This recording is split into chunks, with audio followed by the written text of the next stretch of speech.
Show शुरू हो गया है ना? स्वागत है आप सभी का हमारे बेहद खास शो महाबहस में और आपके साथ मैं हूं प्रीति बिष्ट। तो उत्तर प्रदेश में भ्रष्टाचार को लेकर बाबुओं और अधिकारियों से शुरू हुआ स्वच्छता अभियान अब नेताओं के शुद्धिकरण की ओर जाता दिखाई दे रहा है। बसपा सुप्रीमो मायावती के भाई आनंद कुमार की 400 करोड़ की संपत्ति अटैच की गई है। तो रिपोर्ट देखिए और फिर इस शुद्धिकरण को समझने की कोशिश करेंगे और ये भी समझने की कोशिश करेंगे कि कल तक क्लर्क रहे लोगों के घर में कुबेर का खजाना कहां से आ जाता है। इनकम टैक्स विभाग ने मायावती के भाई आनंद कुमार की संपत्ति में बेतहाशा बढ़ोतरी को लेकर फिलहाल शिकंजा कस दिया है। उत्तर प्रदेश में नौकरशाहों के बाद भ्रष्टाचार के सफाई का स्वच्छता अभियान अब नेताओं के आंगन तक आ पहुंचा है और इस कड़ी में बसपा वाली बहन जी के भाई आनंद कुमार की 400 करोड़ की बेनामी संपत्ति जब्त की गई। उत्तर प्रदेश की पूर्व मुख्यमंत्री और बसपा सुप्रीमो बहन मायावती के भाई आनंद कुमार और आनंद कुमार की पत्नी विचित्र लिखा के खिलाफ इनकम टैक्स ने एक बड़ी कार्रवाई को अंजाम देते हुए उसकी 400 करोड़ रुपए से ज्यादा की अचल संपत्तियों को अटैच कर लिया है। दरअसल आयकर विभाग और बेनामी निषेध इकाई आनंद कुमार और उनकी पत्नी विचित्र लता के कौड़ी से करोड़ों बनाने की कला पर काफी समय से नजर रखे हुए थे। साल 2007 से 2012 के बीच आनंद कुमार की संपत्ति में दिन दूनी और रात चौगुनी बढ़ोतरी भी हुई। 12 कंपनियों के निदेशक आनंद कुमार की बेनामी संपत्ति का ये 400 करोड़ ही तो इकलौता प्लॉट है। आयकर विभाग अभी तो 1350 करोड़ से ज्यादा की प्रॉपर्टी के पन्ने पलट रहा है। 4000 करोड़ होना चाहिए, ये तो कम है, ऊंट के मुंह में जीरा है। बहरहाल उत्तर प्रदेश में नौकरशाही के बाद नेताओं का शुद्धिकरण अभियान शुरू हो गया है। अतीक अहमद और गायत्री प्रजापति के काले धन को लेकर भी कार्रवाई का कौड़ा चला है। भ्रष्टाचार पर जीरो टॉलरेंस अपना रही मोदी और योगी सरकार का ये स्वच्छता अभियान अभी कई और नेताओं के आंगन में चलता दिखाई दे सकता है। Bureau report, news 18। तो चर्चा इसी पर अमिताभ अग्निहोत्री जी हमारे एग्जीक्यूटिव एडिटर हमारे साथ हैं। अमिताभ जी बहुत बहुत स्वागत है आपका। और जो खास मेहमान दिल्ली और लखनऊ से हमारे साथ जुड़े हैं, शलभमणि त्रिपाठी प्रवक्ता भारतीय जनता पार्टी के विक्रम राव राजनीतिक विश्लेषक है, डॉक्टर सीपी राय प्रवक्ता है पीएसपीएल के। तो लखनऊ से जुड़े हमारे मेहमान, स्वागत है आपका। और दिल्ली से हमारे सहयोगी शंकर आनंद जुड़े और साथ में दलित चिंतक अशोक भारती जी भी जुड़े हैं, आपका भी बहुत बहुत स्वागत है। तो अमिताभ जी, देख तो हर कोई रहा था कि भाई आप यहाँ फर्श से अर्श पर कैसे पहुंच गए। आप कुछ नहीं थे और इतने यहां पर आपने संपत्ति अपनी जोड़ ली, लेकिन कार्रवाई अब जाकर हो रही है। देखिए, कई बार मैं सोचता हूं कि दुनिया में सबसे चतुर और सबसे कुशल वित्तीय प्रबंधक माने जाते हैं वॉरेन बफेट। वॉरेन बफेट का कोई अपना बिजनेस नहीं है, कोई चीज फैक्ट्री नहीं है। पैसे का नियोजन, इन्वेस्टमेंट इतना चतुराई से करते हैं कि दुनिया के सबसे बेहतर इन्वेस्टर माने जाते हैं। वॉरेन बफेट भी अगर हिंदुस्तान और उसमें भी उत्तर प्रदेश घूम जाए महीने भर के लिए, तो वो हो सकता है वो भी अपना सिर दीवार में दे मारें। जब वो यहां के राजनेताओं को देखेंगे कि उन्होंने तो कुछ निवेश किया तो कुछ पाया, 10% 15% उस पर एडिशनल, यहां तो गजब हो गया। ऐसा श्रीयंत्र स्थापित किया अपने अपने घर में, लक्ष्मी का एक ऐसा बीज मंत्र कोई सिद्ध कर लिया कि शून्य लगाना मुश्किल। पीछे घर देख लीजिए, मकान देख लीजिए, गाड़ी देख लीजिए, जीवन शैली देख लीजिए। ओहो, लगता है इंद्र की सभा अगर कैसी होगी तो लगता भाई ऐसी होगी, और कैसी होगी, इससे बड़ी क्या होगी। भव्यता देख लीजिए, जैसी सड़कें सार्वजनिक उसमें होती हैं, वैसी सड़कें लोगों के घर के अंदर बन गई। इतने बड़े बड़े घर, हॉलैंड से पत्थर तो पोलैंड से लाइट, तो अमेरिका से सेंसर, तो जापान से ट्यूबलाइट, ग्लोबल हाउस। और सबसे बड़ी बात ये कि ये सब कुछ तब जब हाथ में गंगा जल और तुलसी का पत्ता रख के राजनीतिक बिरादरी ये कहती है कि हम तो गरीब के लिए जी रहे हैं और मर रहे हैं, पिछड़े के लिए, दलित के लिए, गरीब के लिए, शोषित के लिए, वंचित के लिए ही जीवन पूरा हमने समर्पित कर दिया। बताइए, गरीब शोषित भी सोचता होगा। ये मसला जो है आनंद कुमार का, नोएडा में तो लोग जानते हैं कहां से जीवन यात्रा शुरू हुई। नोएडा विकास प्राधिकरण से जीवन यात्रा शुरू हुई ना। फिर ये धनवर्षा कहां से आई, किस चीज का उत्पादन हुआ, कौन सा व्यवसाय था, कहां से पूंजी आई। सैकड़ों हजारों गुना संपत्तियां बढ़ गई। 400 करोड़ का एक प्लॉट, सोचिए। और अभी कहा जा रहा है कि 1300 करोड़ से ज्यादा का मामला तो अभी पेंडिंग है। मैं तो इतनी बड़ी रकम सुनकर चौंक जाता हूं कि कहीं कोई सीमा है कि नहीं है लालच की। और ये पैसा कहां किसका है? ये वो पैसा है जो जेबों में नहीं जाता, राजनीतिक बिरादरी के, तो गरीब के काम आता। प्राइमरी स्कूल बन सकता था, प्राइमरी हेल्थ सेंटर बन सकता था, गांव की सड़क बन सकती थी, ट्यूबवेल लग सकता था, हैंडपंप लग सकता था, किसी गांव तक बिजली जा सकती थी, आंगनबाड़ी के जो काम करती हैं बहनें हमारी, उनके लिए कुछ मानदेय बढ़ सकता था, पुष्टाहार में कुछ गर्भवती माताओं के लिए बेहतर और भोजन उपलब्ध कराया जा सकता था। मन में खिन्नता होती है, वितृष्णा होती है कि इसी के लिए आजादी की लड़ाई लड़ी गई थी कि अंग्रेज चले जाएं, और उसके बाद किसी के पास 400 करोड़, किसी के पास 4000 करोड़, किसी के पास 5000 करोड़, मतलब समझ ही नहीं आ रहा। तमिलनाडु में जयललिता जी के पोइस गार्डन में छापा पड़ा था, जो उनके महल का नाम था, मैं महल बोलता था उसको, मैंने देखा था वो। तो 5000 जूता चप्पल निकले, बताइए, 5000 जोड़ी जूता चप्पल, बताइए, है पूरा शहर पहनेगा क्या? कितने दिन का जीवन है? 5000 जोड़ी जूता चप्पल, बाकी चीजों की तो आप छोड़ ही दीजिए। इसी नोएडा में एक छापा और पड़ा था, वो तो राजनेता भी नहीं थे, वो तो सरकारी छोटे मुलाजिम थे इसी अथॉरिटी में। उनके घर किलो में हीरे निकले, जीरा नहीं, हीरा किलो में। अब बताइए, हिंदुस्तान के किसी सामान्य व्यक्ति को आप ये बता दो कान में कि भैया किलो में हीरा, तो हो सकता है उसका हार्ट अटैक हो जाए सुन के। बेटी को देने के लिए अंगूठी में एक हीरा जो लगवाने लायक तो पैसा जिंदगी भर आदमी जोड़ नहीं पाता। ये तिजोरियों में इतना पैसा कहां से आया? और मैं इस बात से बड़ा वो मुझे अच्छा लगा जब बेनामी संपत्ति कानून को नक्शिख दिए, दांत और नाखून दिए सरकार ने, अन्यथा वो निष्प्राण कानून पड़ा था। ये बेनामी संपत्ति का बड़ा कारोबार है, कहीं ड्राइवर के नाम, कहीं नौकर के नाम, कहीं चपरासी के नाम, कहीं फूफा के नाम, कहीं मौसा के नाम, और मालिका। ये अच्छा काम किया था इस एनडीए की सरकार ने। और ये जो अटैचमेंट हुआ है आनंद और उनकी पत्नी के इस प्लॉट का, विचित्र लेखा का, ये भी उसी कानून के तहत हुआ है। तो मुझे लगा कि राजनीतिक जीवन में शुचिता का जो अवमूल्यन है, इस पर एक चर्चा हो जानी चाहिए। सबसे पहले तो मैं एक बार जरा बता दूं जनता को कि मसला क्या है, ताकि फिर से चीजें साफ हो जाएं। शंकर आनंद हमारे साथ हैं, हमारे संवाददाता, जो आज सुबह से इस पूरी घटना पर बहुत पैनी निगाह बनाए हुए हैं। शंकर, संक्षेप में एक बार हमारे दर्शकों को यह बताइए, मसला क्या है और बात यहां तक कैसे पहुंची?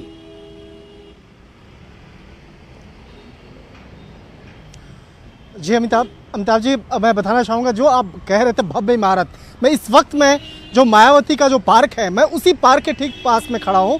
और ठीक हमारे पीछे एक बिल्डिंग में दिखाना चाहता हूँ जहाँ सुपरनोवा लिखा हुआ है, उसके ठीक बगल में टीपी का एक दफ्तर है, और उसी बीपीटीपी के बगल में वो प्लॉट है जो तकरीबन 7 एकड़ में फैला हुआ है। और उस 7 एकड़ की जो प्रॉपर्टी है, बाकायदा उसी प्रॉपर्टी में की जो अनुमानित कीमत 400 करोड़ बताई जा रही है।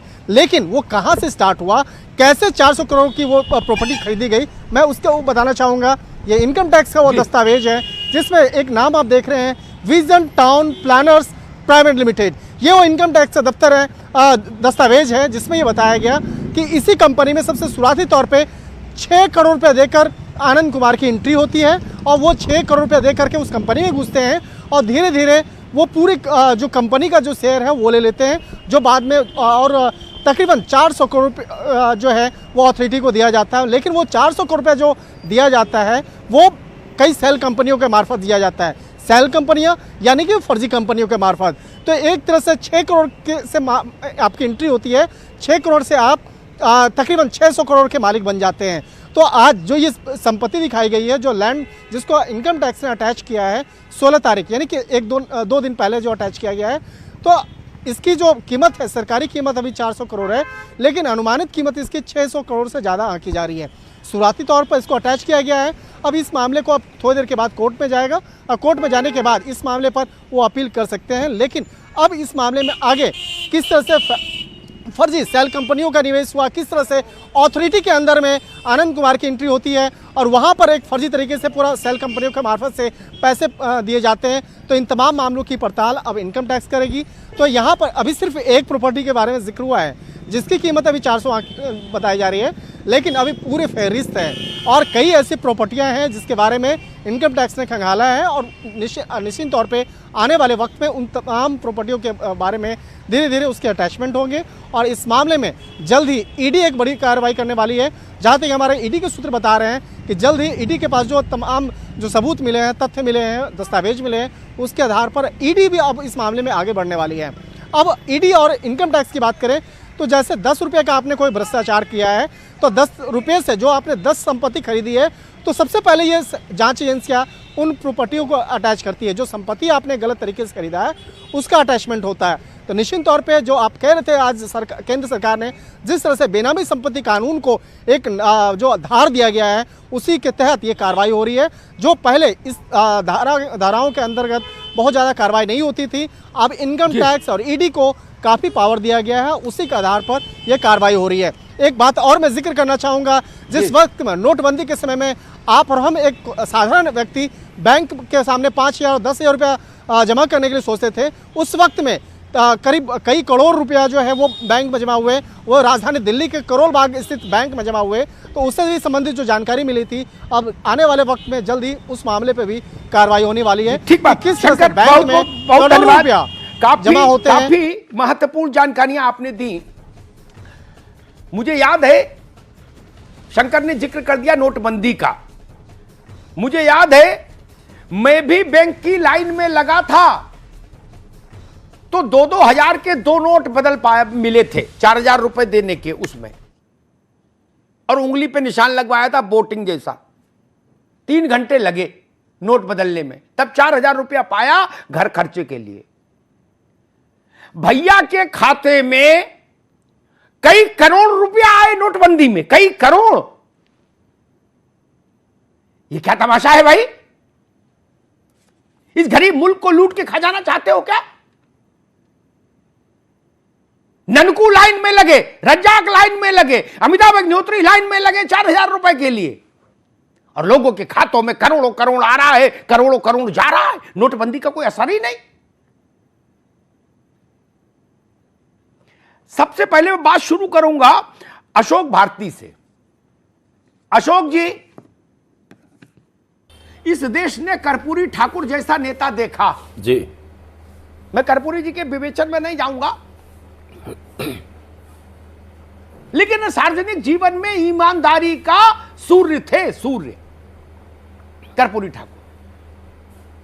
उनके मुख्यमंत्री रहते हुए भी कुर्ते के लिए चंदा हुआ तो 6 जोड़ी कुर्ता और धोती चंद्रशेखर ने भिजवाया उनको बनवा के। या 400 करोड़, 1000 करोड़, 500 करोड़, 1500 करोड़, ये क्या हो रहा है? ये कैसा राजनीतिक वर्ग है भाई? और वो भी दलितों के नाम पर, गरीबों के नाम पर, पिछड़ों के नाम पर।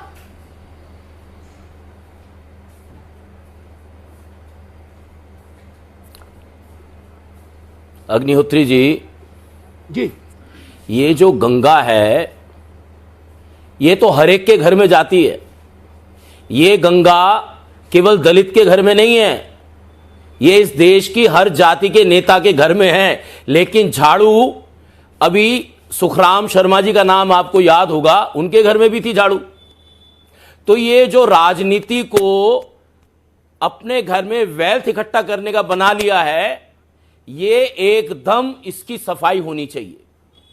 लेकिन ये सफाई केवल दलित और पिछड़े के घर पे नहीं रुकनी चाहिए, ये उन आईएएस ऑफिसर्स, उन बड़ी जात के नेताओं, सवर्ण जात के नेताओं के घर भी जाना चाहिए।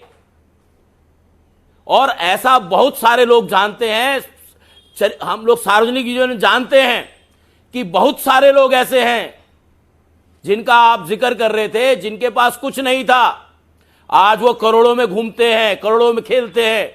उन तमाम नेताओं की पड़ताल होनी चाहिए और राजनीतिक जीवन में सुचिता होनी चाहिए, ईमानदारी होनी चाहिए, बेईमानी का विरोध होना चाहिए, काले धन का विरोध होना चाहिए। ठीक है अशोक भारती, लेकिन ये उंगली हाँ ठीक, केवल एक दो आदमी पे लगा के सरकार अपनी ईमानदारी साबित नहीं कर सकती। ठीक, सरकार को यदि अपने ईमानदार व्यवहार का साबित करना है, रुको भाई, बाकी मेहमानों को भी ले लो। मध्य प्रदेश में, तमिलनाडु में, भाई भारती जी को आवाज अभी रोकिए। मेरी बहस का एक प्रक्रिया है, उसको समझिए भारती साहब। अशोक भारती ने इस विषय को थोड़ा दूसरा रंग दिया।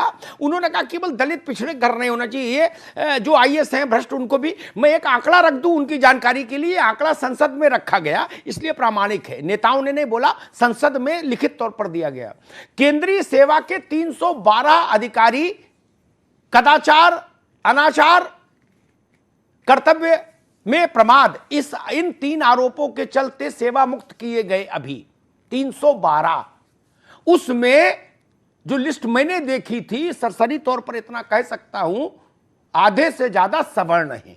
इसलिए इसको इस दलित उसमें मत घसीटिए कि दलित और पिछड़ा और अगड़ा और मुसलमान, ये मसला वो नहीं है। भ्रष्ट है तो भ्रष्ट है, कोई हो जात हो, कोई धर्म हो, उससे कोई मतलब नहीं। सीपी राय साहब, मैं नहीं समझ पाया ये कौन सा बीजक मंत्र है, बीज मंत्र है, श्री यंत्र है कि घर में लगा लो, पूजा कर लो और उसके बाद बरसने दो संपत्ति। आप समझाओ, आप तो पुराने सियासतदान हो, राजनारायण के समय से। क्या जादू मंत्र टोना है ये बताओ भाई। देखते देखते बदल गया। राजनारायण के साथ रहा हूं मैं उनके मृत्यु तक। उनका एक बच्चा बैंक में क्लर्क, एक बच्चा नगर निगम में क्लर्क। घर गिरने के कगार पर पहुंच गया। उनकी बीबी बीमार पड़ी तो एनडी तिवारी मुख्यमंत्री थे। उन्होंने सरकार के जो मुख्यमंत्री का कोष होता है उससे पैसा दिया इलाज कराने के लिए। राजनारायण वो व्यक्ति थे जिसने इंदिरा गांधी को हराया, प्रधानमंत्री और मुख्यमंत्री बनाए और बिगाड़े। स्वतंत्रता संग्राम में जिस पर 5,000 रुपये का इनाम था, जिंदा या मुर्दा। लखनऊ के एक बहुत बड़े जमींदार थे, अब बनारस के माफ़ करिएगा। लेकिन उसके बाद उनके यहाँ की ये स्थिति, तो उन लोगों से तो कहाँ मुकाबला होगा। कर्पूरी ठाकुर, राजनारायण, जयप्रकाश नारायण, मधुलिमय, जॉर्ज फर्नांडिस इत्यादि इत्यादि बहुत सारे लोग हैं और सभी दलों और सभी जगहों पर हैं, वो सभी विचारधारा में है। ये एक नया दौर चला है सियासत का भी और समाज का भी। समाज में भी दरअसल दुर्भाग्य है कि इज्जत से उन्हीं को देखा जाता है जिन पर कुछ बड़ा बड़ा होता है, जिनकी कोठियां बड़ी होती, जिनकी गाड़ियां बड़ी होती, इज्जत से उन्हीं को देखा जाता है। समाज का भी कुछ ऐसी स्थिति आई है।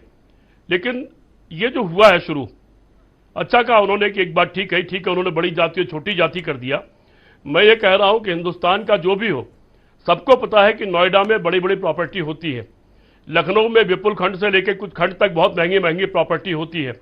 क्यों नहीं ये संभव है इन सारी प्रॉपर्टी का लेखा जोखा हो जाए, इनको आधार कार्ड से जोड़ दिया जाए या कोई सिस्टम से जोड़ दिया जाए कि ये पता लगे कौन सी प्रॉपर्टी किसकी है। और अगर इन्हीं सारी जगहों की जांच हो जाए तो दूध का दूध और पानी का पानी हो जाएगा, सारे बेईमान सामने आ जाएंगे। ये सच है कि पिछले दौर में राजनीतिक नेताओं के पास, अधिकारियों के पास और लोगों के पास अनाप शनाप पैसा आया है, हवस बढ़ी है। जो लोग गरीबी के नाम पर आए थे वो ऊंचे ऊंचे आसन लगा करके बैठने लगे, उनको मच्छर काटने लगा, उनको सभाओं में बड़े बड़े एसी चाहिए होने लगे। ये परिस्थितियां बदली हैं और ये बड़ा दुखद है। मैं तो तमाम मुद्दों पर बीजेपी के खिलाफ होता हूं, लेकिन बेनामी संपत्ति के सवाल पर और भ्रष्टाचार पर तगड़ा हमला करने के सवाल पर पूरी ताकत के साथ बीजेपी का समर्थन करता हूं, उनकी सरकार का समर्थन करता हूं। जी, बहुत अच्छी बात। लेकिन ये निष्पक्ष और सबके बेसिकली साथ देश का समर्थन है। ये मसला बीजेपी कांग्रेस का नहीं, देश का समर्थन है। के विक्रम राव साहब हमारे साथ हैं और अच्छी बात यह है जैसे सीपी राय साहब ने एक लंबा राजनीतिक जीवन जिया है, वैसे के विक्रम राव साहब भी अनुभव से बहुत समृद्ध हैं। जौहर साहब से बहुत निकटता रही, इमरजेंसी में जेल में रहे, एक क्रांतिकारी है। तो समाजवादी धारा के सारे लोगों को निकट से देखा, समझा, जाना, मित्रता रही उनसे। डायनामाइट कांड में जेल में थे। हाँ, मुझे मालूम है। ये राव साहब जी बोलिए। ये बताइए, ये कौन सा जादू टोना है, बोलिए, जो कान में फूंक दो तो लक्ष्मी सिद्ध हो जाए? जिनके पास साइकिल नहीं थी वो अपने जहाज रख लिए। बताइए, गरीबों को उद्धार करते करते 2.5-3 करोड़ की गाड़ियां, चरपहिया। हमें कोई बता रहा था कि किसी ने ली गाड़ी 5 करोड़ की है लखनऊ में ही। मैं तो बेहोश होते होते बचा, 2 गिलास पानी पिया। मैंने बाप रे बाप, गरीब मुल्क के नेता 5 करोड़ की गाड़ी में चलेंगे? राव साहब, जब यह बता रहा हूं आपको, जब यह हिंदुस्तान को आज़ादी मिलने जा रही थी अमिताभ भाई, तो विंस्टन चर्चिल ने कहा था एक बार अंग्रेज भारत से निकलेंगे तो भारत में न तो 1 रुपया बचेगा न कुमारी बचेगी। तब हम लोग हंसते थे, नाराज होते थे देशभक्त लोग चर्चिल के खिलाफ। अब देखना पड़ेगा कि वाकई में यह हालत हो गई है। जन्मदिन के समय नोटों की माला, फोटो आई अखबारों छपी, हमारे साथियों ने छापा उसको। एक दलित और दौलत में अंतर बिठा दिया इस महिला ने। और लखनऊ में कहा जाता था वोट काउंटिंग मशीन सिर्फ 3 जगह थी उस वक्त, मायावती के घर में, स्टेट बैंक में और मायावती का आईएएस अधिकारी के पास। ये स्थिति थी। मेरा मतलब ये है कि ये भ्रष्टाचार तो रहा भी, लेकिन उसको रोकने का प्रयास, इच्छा शक्ति क्यों नहीं दिखाई? इतने साल नेहरू रहे, फिर आए हमारे तमाम समाजवादी और बाकी प्रजा समाजवादी लोग सरकार में आए। क्यों ऐसा कानून नहीं बना जो नीतीश कुमार ने बनाया था बाद में, कि जहां पता चले बेनामी है कब्जा कर लो, state should take it over, राज्य की संपत्ति में हो जाएगी। करें यहां सब, जैसा बड़ा बढ़िया कहा अभी राय साहब ने। देखिए, नोएडा में नहीं जानते लोग, अंधा भी बता देगा नोएडा में कि कौन अरबपति किसकी जमीन नहीं है। ये स्थिति है। और क्या कर रहे थे जब नोएडा में वो था ओवरसियर जो चीफ इंजीनियर बना, जो पकड़ा गया यादव सिंह, उसकी बेल रिजेक्ट कर दी हाई कोर्ट ने। तो उत्तर प्रदेश की समाजवादी सरकार सुप्रीम कोर्ट गई कि उसको बेल दिया जाए। शर्म आनी चाहिए इस सरकार को भी, समाजवादी सरकार को, जो लोहिया की बात करती है कि यादव सिंह के बेल के लिए सुप्रीम कोर्ट गए। सरकार जाती बेल का विरोध करने के लिए, बेल दिलवाने के लिए नहीं। रहा हो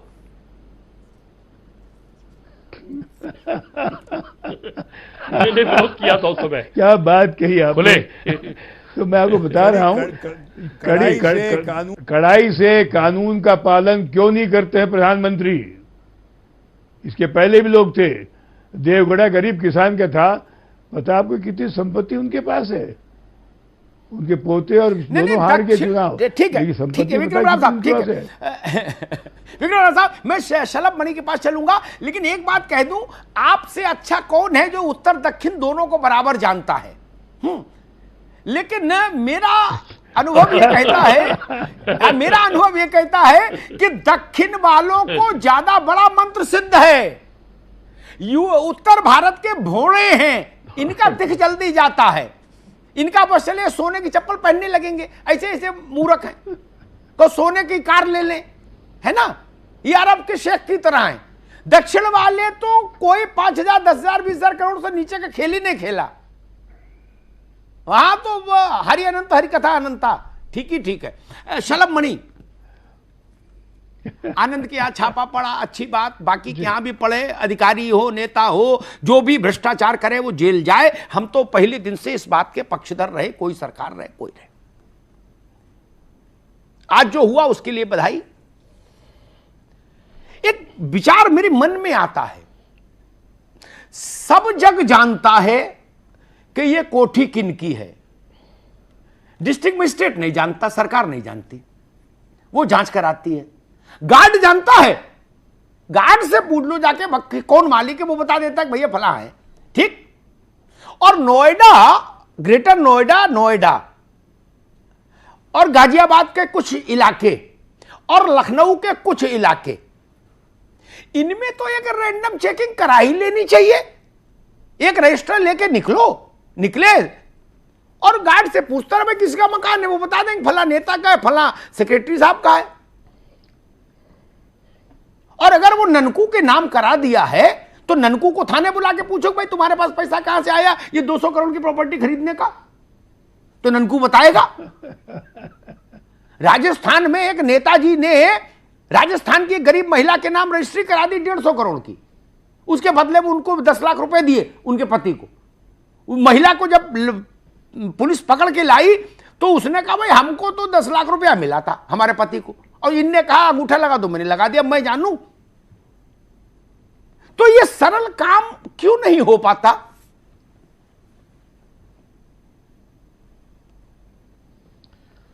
नहीं अमिताभ जी, देखिए ये जो आप कह रहे हैं, मुझे लगता है कि वही कानून है जिसके जरिए आज ये 400 करोड़ या 600 करोड़ जो संपत्ति है उसको जब्त किया गया है। आपने कहा ये क्यों नहीं हो पाता, मुझे लगता है कि पूरे देश में एक मिथ था, एक भ्रम था कि जो कानून की लाठी होती है वो सिर्फ गरीबों के लिए होती है, जो ऐसे लोग होते हैं जो कानून से नहीं खेलना जानते उन पर कानून की लाठी चलती है। और हम सब इस बात को जानते हैं कि इनकम टैक्स डिपार्टमेंट की नोटिसेस किसको आती थी, जो बेचारा साधारण व्यक्ति है, जान की गलती कर दिया, अनजाने में गलती कर दिया, हो सकता है कुछ भ्रष्टाचार भी उसने किया, उसको इनकम टैक्स की नोटिसेज आती थी, उसके खिलाफ कार्रवाई होती थी। लेकिन बड़े लोग जिनकी आप बात कर रहे हैं, जिनकी आप चर्चा कर रहे हैं, जो देखते देखते जिन्होंने हजारों करोड़ की संपत्तियां बना ली, वो लोग हमेशा कानून के दायरे से दूर रहते थे।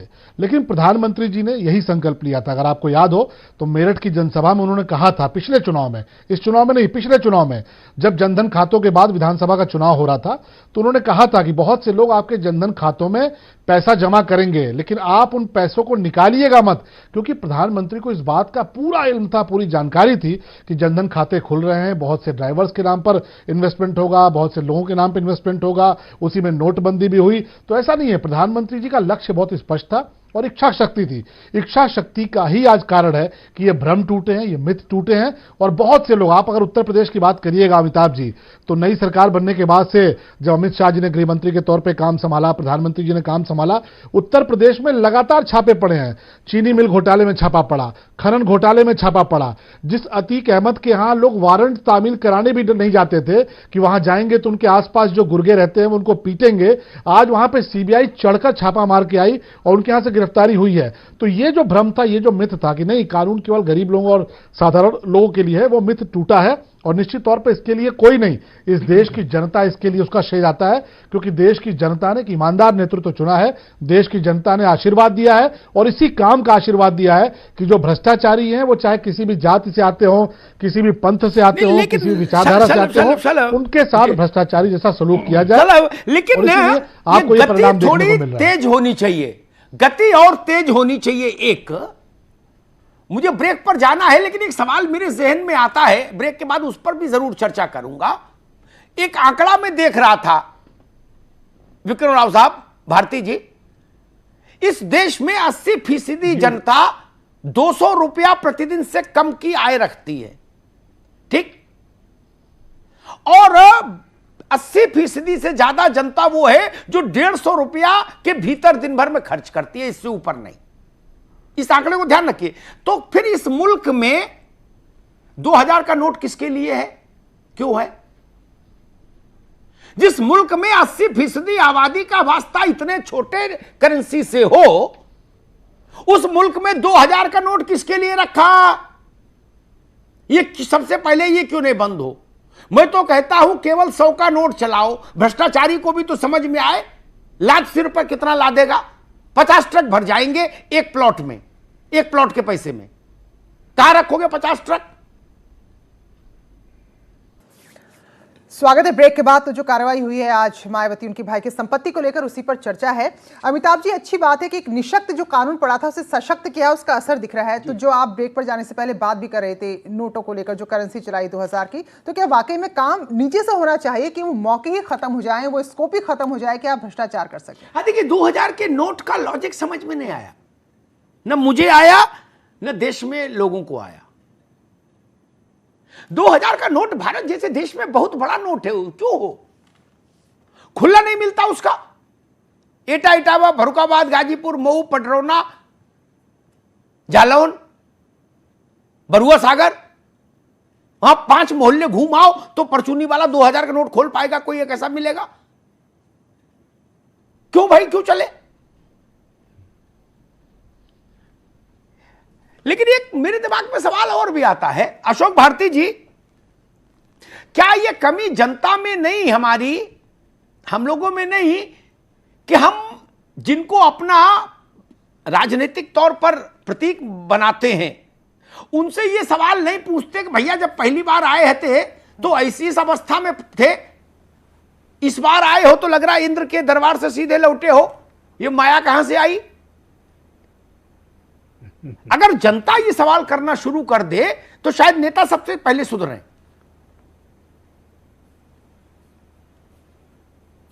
देखिए अमिताभ जी, जनता ने तो बार बार सवाल किए। उन्होंने 1977 में सवाल किए, जनता ने 1989 में सवाल किए, जनता ने 2014 में सवाल किए।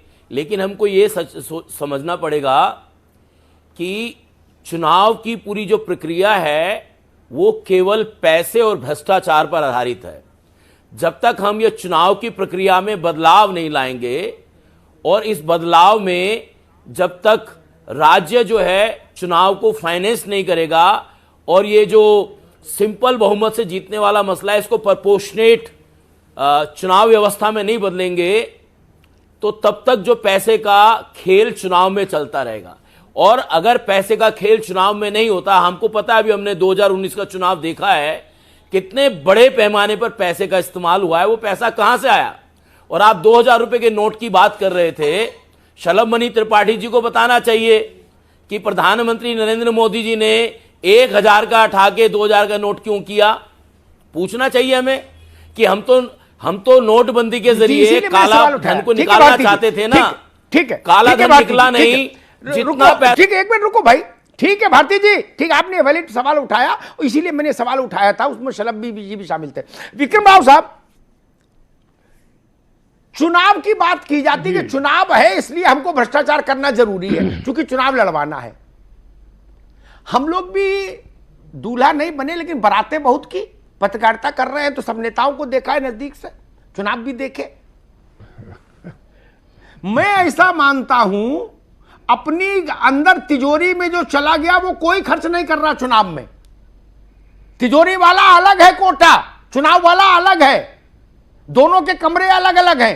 एक में पर्सनल कोटे वाला पैसा रखा जाता है, एक में पार्टी के लिए। केवल उतना ही भ्रष्टाचार नहीं हो रहा जितने से चुनाव लड़ जाए,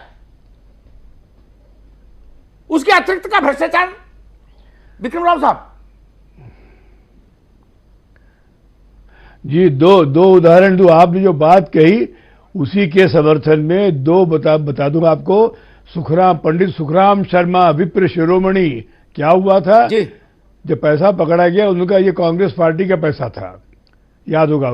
दूसरा, नंदिनी सतपथी उड़ीसा की चीफ मिनिस्टर थी, इंदिरा गांधी की दाएं हाथ, चुनाव लड़ रही थी। जयप्रकाश लोकनायक जयप्रकाश नारायण गए इंदिरा गांधी के पास। शुरुआत झगड़े की कहां से हुई अमिताभ भाई? लोकनायक ने कहा इंदिरा गांधी से, नंदिनी सतपथी के चुनाव में बेतहाशा पैसा खर्च हुआ है, ये भ्रष्टाचार है, रोको इसको। इंदिरा गांधी टाल गई मुस्कुराकर। तब लोकनायक सड़क पर उतरे, 74 साल का बुढ़ा लाठी लेकर निकला पटना की सड़कों पे। और आज जो लोग शासन कर रहे हैं ये उन्हीं के चेले लोग हैं। तो क्या इन लोगों को नहीं सूझी कि जेपी का एक अभियान था, एक आंदोलन था, एक मकसद था, उसको पूरा करें। कम से कम अपना तो सफाई रखें, पड़ोसी की बात में सोचें। मैं बहुत निराश हूं जेपी के समर्थकों से। चारा चोर एक थे, नीतीश ज्यादा नहीं काम कर पाए। सोचिए इनके बारे में, किस पे विश्वास करेंगे आप? साक्षात अवतार लेके 11वां अवतार हो किसी का तब संभव हो कि लोकनायक सरी के आदमी जब देश को नहीं सुधार पाए, और क्या कहेंगे अमिताभ भाई। खैर मैं निराश नहीं हूं, मैं जानता हूं कि जरूर कोई ऐसी जन क्रांति होगी जो फ्रांस में हुई थी, बड़ी उर्वरा है, जेल तोड़ के बाहर निकले थे। भारत की मिट्टी बड़ी उर्वरा है, इसने हर युग में एक ना एक स्वतंत्र चेता दिया है। सीपी राय साहब, जो बात अशोक भारती साहब ने उठाई उसी में एक और बात जोड़ देता हूं, फिर आपके पास आता हूं। मान लीजिए मैं कोई पार्टी चला रहा हूं, हाइपोथेटिकल बात, क्योंकि किसी के नाम लेके बोलूंगा तो बड़ी बदमजगी हो जाएगी, तो ऐसे बात कह दूं, और मुझे है कि भाई मुझे चुनाव में 1000 करोड़ रुपया चाहिए विधानसभा के लिए, 1000 करोड़ का भ्रष्टाचार करके रख लिया, ठीक, तो भी ये कहा जा सकता है कि भाई मेरा जीवन तो वैसे ही सादा है, ये जो कुछ अनाचार दुराचार भ्रष्टाचार है ये पार्टी के लिए है, लेकिन अगर मैंने 500 करोड़ की अपनी कोठी बनवा ली तो इसका चुनाव व्यवस्था से क्या लेना देना भाई? 5 करोड़ की मेरी गाड़ी का चुनाव व्यवस्था से क्या लेना देना? सीपी राय साहब, हीरे जवाहरात का चुनाव व्यवस्था से क्या लेना देना कि चुनाव में हीरे बांटते हैं किसी उम्मीदवार को कोई? जी राय साहब, ये निजी भ्रष्टाचार को चुनाव के सिर थोपने की प्रथा क्यों है? अच्छा, आपने अभी राव साहब ने अच्छा याद दिला दिया। 77 में जब चुनाव हुए थे और बंगाल से लेकर कश्मीर तक कांग्रेस हार गई तो सबसे पहले जब सांसद लोग गए थे तो जयप्रकाश नारायण और आचार्य कृपलानी ने राजघाट में सारे सांसदों को शपथ दिलाई थी। ये 2 लोग कुर्सी पर बैठे थे और बाकी मुरारजी समेत सारे लोग खड़े थे और वहां शपथ दिलाई गई थी। लेकिन हम लोग को अभी भी याद है कि उसके बाद साउथ एवेन्यू, नॉर्थ एवेन्यू से लेकर के और उत्तर प्रदेश की जहां विधायक लोग रहते हैं वो बदबू मारने लगे थे। तो कुछ शुरुआत हो गई थी उसी समय से। ये सबसे पहले तो जब तक राजनीतिक दलों के चंदे की पारदर्शिता नहीं होगी उसकी गोपनीयता रहेगी। चुनाव का प्रक्रिया दूसरी नहीं बदलेगी। एक नया राजनीति शास्त्र की बहस छड़ी अभी भारती जी ने कि प्रतिनिधिक विधायक जिसमें जिसको जितना वोट मिले उसके परसेंटेज के हिसाब से उसके सांसद या विधायक ऑटोमेटिक चुन लिए जाएं और उसके नाम पहले से दाखिल रहे। वो उस पर एक बड़ी लंबी बहस है पॉलिटिकल साइंस में, उस पर कभी अलग डिबेट रख लीजिएगा, बहुत अच्छा सब्जेक्ट है वो अपने आप में। तो जब तक इन सब चीजों पर रोक नहीं लगेगी, लेकिन इस पर रोक का भी क्या, आईएएस तो चुनाव नहीं लड़ता, पीसीएस चुनाव नहीं लड़ता, यादव सिंह को भी चुनाव नहीं लड़ना, आगरा का रहने वाला है, छोटी सी नौकरी में था, उसको भी चुनाव नहीं लड़ना। जिस किसी के घर छापा पड़ता है उसके यहाँ 50 करोड़ 100 करोड़ 200 करोड़ निकलता है, वो अधिकारी हो, वो व्यापारी हो या वो नेता हो, वो सभी क्या वाल। तो ये जो हवस का एक दौर शुरू हुआ है, इसके खिलाफ शुरुआत कौन करे? शुरुआत तो ऊपर से करनी पड़ेगी। करोड़ों रुपए का मंच, करोड़ों रुपए की सभा, और वो चंदे से और वो चेक से, या उसके पेमेंट नहीं होता ऑनलाइन, उसके पेमेंट का पता नहीं कौन करता और कहां से आता है। ये सारी व्यवस्थाओं पर जब तक कोई बड़ा क्रांतिकारी कदम नहीं उठेगा, राव साहब ने कहा मैं निराश हूं। मैं वो डिबेट सुन रहा था जब हिलेरी क्लिंटन और ट्रंप की डिबेट हो रही थी। हिलेरी क्लिंटन ने आरोप लगाया ट्रंप के ऊपर कि इन्होंने अपनी पूरी जिंदगी में इतना अरबों पता नहीं कितना रुपया कमाया है और एक भी पैसा आज तक इन्होंने देश को टैक्स के रूप में नहीं दिया। मुझे वो जवाब याद है ट्रंप का आज तक कि मेरी ये चालाकी है कि मैंने अपना पैसा बचा लिया। तो इस तरह की राजनीतिक परिस्थितियां जब तक रहेंगी तब तक इससे लड़ाई नहीं हो पाएगी। नहीं 2000 के नोट की और 500 के नोट, ये निश्चित तौर पर बड़ा सवाल है और मुझे लगता है कि शायद चलो भाई इसका जवाब दे सके कि 500 का और 1000 रुपए का बंद करके 2000 का क्यों चालू हुआ। शायद ये राजनीति के खर्चे के लिए। जी जी शलभ मणि, मेरा सवाल अब बहस जिस दिशा में जाएगी उसी पर एक निर्णायक सवाल। मैंने 500 करोड़ का भ्रष्टाचार किया कि भाई मुझे पार्टी को चुनाव लड़वाना है, एक चीज, लेकिन मेरा कुर्ता 500 रुपए का, मेरे पांव में चप्पल 200 रुपए की, मेरे निजी जीवन में चलने के लिए ऑल्टो गाड़ी, मेरा मकान छोटा। क्या आपको कोई ऐसा भ्रष्टाचारी नेता मिला? और अपना किया धरा भी चुनाव के नाम ठेल दो, बोले चुनाव लड़वाना है, क्या करे। चुनाव में तो उल्टा पैसा लेने की परंपरा है। कोई 20 करोड़ में टिकट दे रहा, कोई 15 में, कोई 18 में, और चुनाव के नाम डाल देंगे सब। नहीं देखिए अमिताभ जी, जिस राजनीतिक शुचिता की बात हो रही है और जिस भ्रष्टाचार के खात्मे की बात हो रही है, हो सकता है इस पैनल पर बैठे हुए कुछ लोग मुझसे सहमत ना हो, पर आप देखिए उसकी शुरुआत हो चुकी है। अर्थव्यवस्था को लेकर जितने कड़े फैसले प्रधानमंत्री जी ने लिए, चाहे वो नोटबंदी का फैसला हो, चाहे वो जनधन खातों का फैसला हो, चाहे वो जीएसटी लगाने का फैसला हो, चाहे वो बेनामी संपत्तियों को कानून लाने का फैसला हो, उतने कड़े फैसले क्या आपने आजादी के 70 साल बाद किसी सरकार को लेते हुए देखे?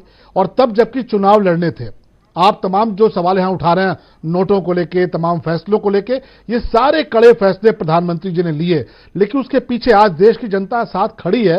तो इसलिए खड़ी है क्योंकि उसके पीछे सबको पता था कि मंशा बहुत साफ है, मंशा बहुत ईमानदार है। आज अगर बेनामी संपत्तियां पकड़ी जा रही हैं, और सिर्फ आप मायावती जी के भाई की बात क्यों कर रहे हैं, देश में बहुत से नेता हैं जो परेशान हैं, आप पता कीजिए, बहुत से लोग बेचैन हैं, बहुत से कारोबारी परेशान हैं, बहुत से लोगों को दिक्कत हो रही है कि भाई उनके यहां छापे पड़ने शुरू हो गए हैं, बहुत से लोगों को वारंट आना शुरू हो गया है। अभी तो देखिए ये दूसरे चरण की आफ्टर ब्रेक जो है, जैसे आप ब्रेक के बाद जाते हैं और नए अंदाज में आते हैं, तो ये ब्रेक के बाद की शुरुआत है मोदी जी की। और निश्चित तौर पे आप देखिएगा इसके बहुत दूरगामी परिणाम देखने को मिलेंगे, क्योंकि प्रधानमंत्री जी ने इस देश की जनता से वायदा किया था कि भ्रष्टाचार का खात्मा करूंगा, चाहे किसी भी स्तर पर जाना पड़े। जिस स्तर पर उनका विरोध हुआ आपने देखा, कभी असहिष्णुता के बहाने हुआ, कभी धार्मिक उन्माद फैलाने का नाम लेकर बहाने हुआ, लेकिन प्रधानमंत्री जी डटे रहे। और मैं तो आपको सिर्फ एक उदाहरण दूंगा, यहां पर भारती जी बैठे हैं, मैं आपको छोटी सी बात बताऊंगा कि एनआरएचएम स्कैम हुआ इसी उत्तर प्रदेश में, और उस एनआरएचएम स्कैम का शिकार कौन हुआ? जो पीएचसी पे जाने वाला सबसे गरीब व्यक्ति होता है,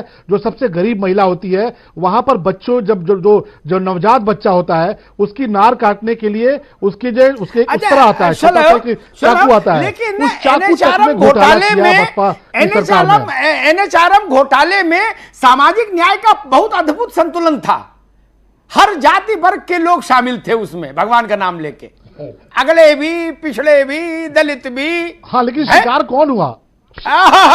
कितना अद्भुत दृश्य है भारत में। बिल्कुल, लेकिन घोटाले में सामाजिक न्याय, सामाजिक संतुलन, लोहिया होते तो गदगद हो जाते, कहते वाह भाई वाह, क्या देश बनाया है। राय साहब। नहीं, अमिताभ जी, जिनकी समृद्धि के नाम पर वोट लेकर आते थे कि हम उनका विकास करेंगे, उन्हीं के बच्चे मारे गए। जो डुप्लीकेट जो चाकू सप्लाई हुआ, उस तरह सप्लाई हुआ, जो डुप्लीकेट जो सर्जिकल इक्विपमेंट सप्लाई हुए, उससे न जाने कितने लोग मर गए, उसका कोई रिकॉर्ड ही नहीं होगा। आपको यह भी बता दूं कि इसी उत्तर प्रदेश में बसपा सरकार में जो बच्चों को जो वैक्सीन लगती है, वो वैक्सीन लाके आलू का वो होता है फ्रीजर, वहां रखा गया। जो तमाम जो टमाटर के फ्रीजर होते हैं वहां रखे गए, कोई कोल्ड चेन मेंटेन नहीं की गई, कोल्ड स्टोरेज जो सब्जी के कोल्ड स्टोरेज है वहां पर रखे गए। तो शिकार कौन हुआ? पीएचसी पे कौन जाता है? सबसे गरीब व्यक्ति बेचारा जो प्राइवेट अस्पताल में नहीं जा सकता, वो पीएचसी जाता है, वो सरकारी अस्पतालों में जाता है। तो इन लोगों ने, नोटों की माला पहनने वाले लोगों ने उनके साथ अत्याचार किया। जो लोग कहते हैं कि हम समाजवाद लेकर आएंगे, उन्होंने इस उत्तर प्रदेश में, आप देखिए, मुख्यमंत्रियों को आवास मिलना चाहिए, सारे मुख्यमंत्रियों को आवास देने की शुरुआत किसने की और खात्मा किसने किया, ये भी देखिए। जी ठीक है अमिताभ जी, क्योंकि हम सब जानते हैं कि जो भ्रष्टाचार है अधिकारियों का और नेताओं का एक गठजोड़ होता है, और जिस तरीके से यहां पर कार्रवाई हो रही है, आप अधिकारी हैं, कर्मचारी हैं, आप नेता हैं, कहीं कोई भेद नहीं रखा जा रहा, तो कहे कि बड़ी सिस्टमैटिक तरीके से अब वाकई में भ्रष्टाचार पर वार हो रहा है। नहीं, होना ही चाहिए, एनएफिस है ना, भारत को चूस डाला। और हद तो शर्मिंदगी की तब होती है, अभी पता नहीं मध्य प्रदेश में या किसी प्रदेश में मैं देख रहा था, एक ये बहुत सामान्य मुलाजिम हाई डील में या किसी में छोटा सा एसडीओ के रैंक का मुलाजिम, उसके घर 150-200 करोड़ मिला। डूब के मर जाने वाली बात नहीं है क्या? लूट की कोई सीमा है क्या? जवाहरलाल ने कभी कहा था कि बिजली के खंभे पर लटका के फांसी दो, मैं उसी बात के समर्थन में हूं। बिजली के खंभे पर लटका के फांसी देनी चाहिए। यह गौहत्या से भी बड़ा पाप है, गरीब के पैसे पर डाका डालना।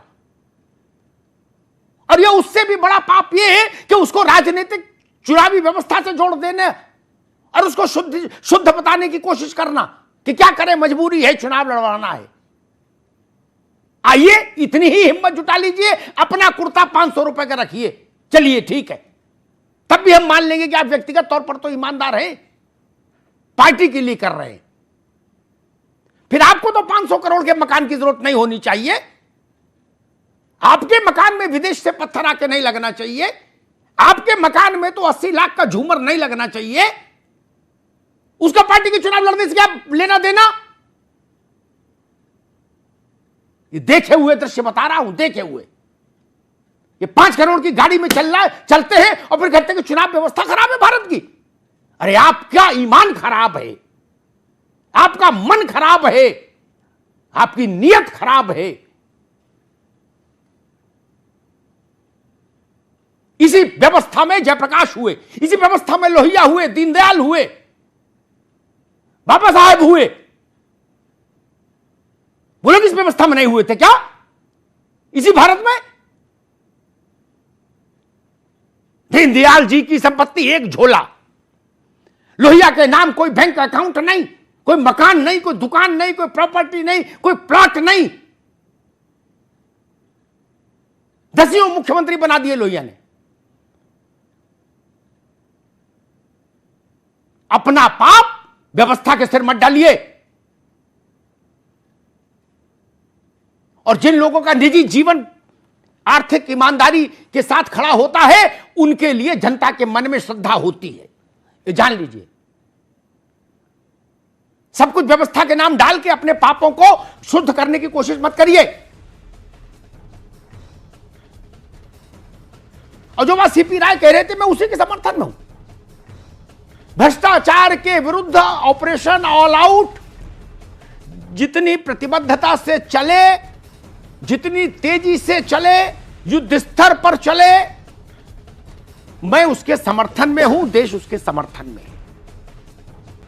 ये गरीब का पैसा है जो चूस के लूट के रखा गया है।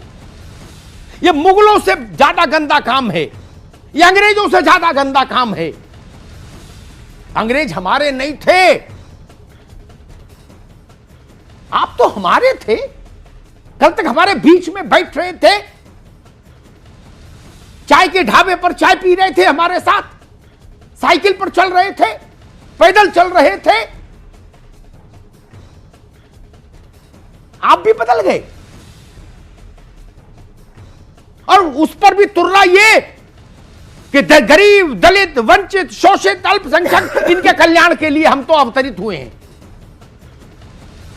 दीनों के परित्राण के लिए मानो प्रभु ने अवतार लिया हो और माल अपने घर में रखते रहे। जितनी जल्दी हो, मैं तो कहूंगा केंद्र सरकार से भी और योगी जी से भी, इस अपने अभियान को थोड़ा इस और गति दीजिए। आंख मूंद कर चलना चाहिए। रोड पर जैसे रोलर चलता है ना, जब रोड पर डामर गिट्टी बिट्टी डाल दी जाती है समतलीकरण के लिए, वैसा ही समतलीकरण होना चाहिए देश में। समतलीकरण, अधिकारी और नेता। और उसमें भी मैं कहूंगा बड़े नेताओं को मजबूती से दंडित कर दीजिए, उनकी संपत्ति सार्वजनिक रूप से देश के नाम करवा दीजिए। आधे से ज्यादा अधिकारी खुद सुधर जाएगा। ये नेक्सस है। ना अधिकारी के बिना नेता पैसा कमा सकता, ना नेता के बिना अधिकारी। और ये बात जितने लोग नेता हैं वो अच्छे से जानते हैं। बिना अधिकारी के आप नहीं कमा सकते और आपके बिना अधिकारी भी नहीं कमा सकते। किसी एक के पेच बढ़िया से टाइट कर दीजिए, लेकिन चूंकि पॉलिटिकल अपर हैंड रहता है भारत की व्यवस्था में, इसलिए पॉलिटिकल क्लास के पेच पहले कड़े हो, सख्त होने चाहिए, कसे जाने चाहिए। लालच की कोई सीमा है क्या? जयललिता जी ने 5000 जोड़ी जूते चप्पल इकट्ठे किए थे पार्टी चलाने के लिए, चुनाव लड़वाने के लिए। क्या चुनाव में जूते देती थी क्या कैंडिडेट को कि भाई 100 जूते ले जा तू? 30,000 साड़ियां उतने दिन जीवन में नहीं मिले। 30,000 साड़ियां। वो भी कहती थी मैं गरीब के लिए अवतरित हुई उस धरती पर, जगदंबा हूं। 30,000 साड़ी के साथ गरीब का भला करेंगी? ये जो लोग लुटेरे आए, जिन्होंने भारत को गुलाम बनाया, ये उनसे भी गंदे लोग हैं, जो भारत के गरीब आदमी के हक का पैसा मार रहे हैं। मैं कहूंगा कि इससे पुण्य का काम कोई दूसरा नहीं हो सकता। मोदी जी, इस भ्रष्टाचार पर लगाम लग जाए तो देश गंगा नहा ले। धन्यवाद। बहुत बहुत शुक्रिया आप सभी का, बहुत बहुत शुक्रिया। तो इसी के साथ महाबहस में आज बस इतना।